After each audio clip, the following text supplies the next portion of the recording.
Muy bien. Vamos a ver cadena de transporte electrónico. La cadena de transporte electrónico al final nos va a formar el gradiente protónico. Este se encarga de nomás de oxidar agentes reductores que vienen del ciclo de Krebs, que es el NADH y el FADH2, y está compuesta de 4 complejos enzimáticos que están localizados en el espacio en la membrana interna de la mitocondria. Tenemos la mitocondria. Esta línea representa la membrana externa, la membrana lisa. Estos pliegues son las crestas de la membrana interna. Esto que está aquí sería la matriz mitocondrial, membrana interna, espacio intermembrana y membrana externa. Ahí estarían localizados los complejos. Tenemos los fosfolípidos, la proteína y sería el complejo enzimático. De nuevo, si lo esquematizamos así, sería la matriz, la membrana interna y el espacio intermembrana, y aquí arriba estaría la membrana externa. Ok. El primer complejo, llamado NADH deshidrogenasa, utiliza el NADH producido por ciclo de Krebs. Va a pasar sus electrones a un FMN, otro agente reductor. El transporte de los electrones va a pasar hacia los centros hierro-azufre y este los va a unir a una quinona que está en el espacio de la membrana. Aquí entre la membrana va a pasar los electrones y va a formar una quinona reducida. A todo este transporte de electrones va a formarme un gradiente protónico. 4 protones en el primer complejo. Luego, en todos los libros mencionamos un segundo complejo.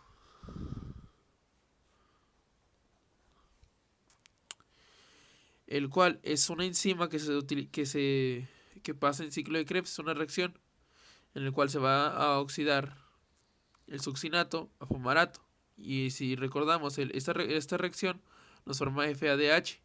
Esta enzima se encuentra en la membrana. El FADH pasa sus electrones a 2 centros hierro-azufre.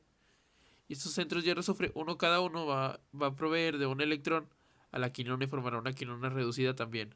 Pero aquí no hay un transporte, un gradiente protónico, ¿sí? 0. Ok. Si continuáramos la cadena de transporte electrónico con una quinona que forma el NADH, llegaría la quinona al tercer complejo. Este tiene forma de diente. Que tiene en su estructura una proteína que se llama proteína de Rietzke, que es un centro hierro-azufre, pero en lugar de estar enlazado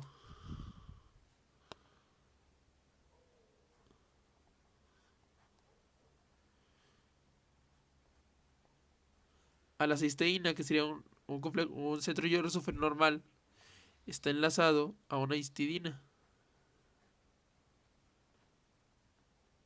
¿Sí? La proteína de Rietzke, en lugar de tener cisteína, tiene histidina. Entonces, llega la quinona y se une a estos puntos, al QN o al QP, estos dos puntos negros que están aquí. Entonces aquí va a suceder esta reacción. Esta es la flecha de cómo va a suceder la reacción.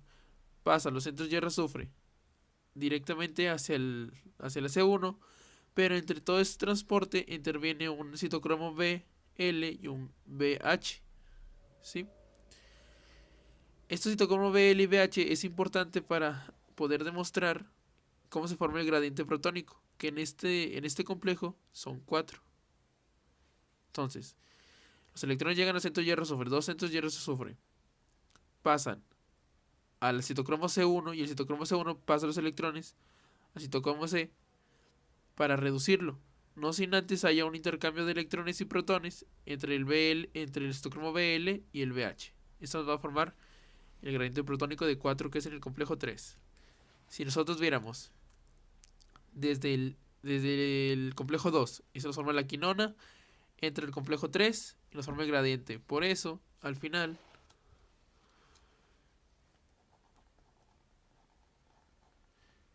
el de NADH va a formarnos 10 protones y el de FAD forma 6 protones.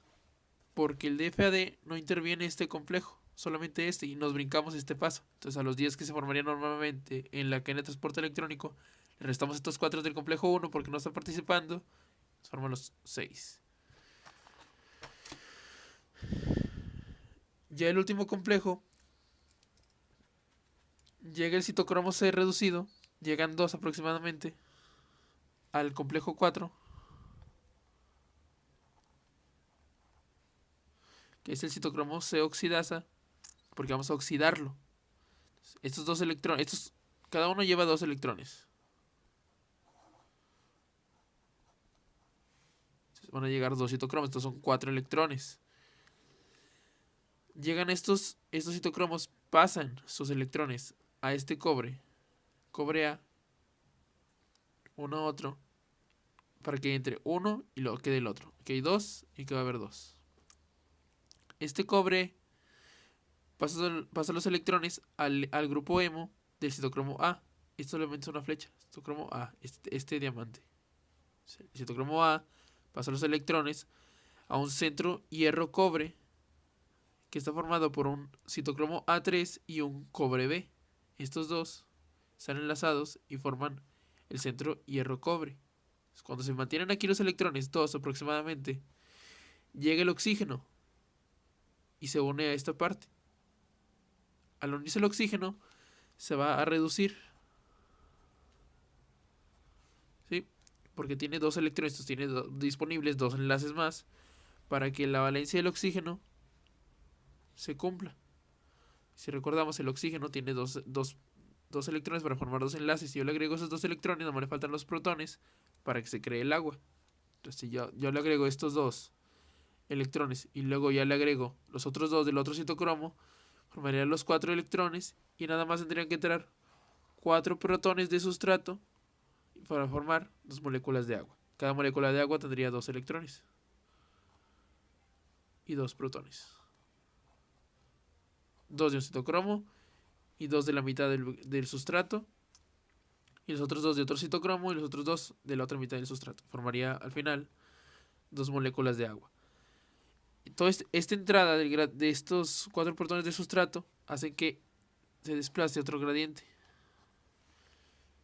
que en este proceso son 2 protones de gradiente. Entonces al final nomás tenemos 10. Si lo repetimos, si viene de NAT y si viene de FAT son 6. Y es todo.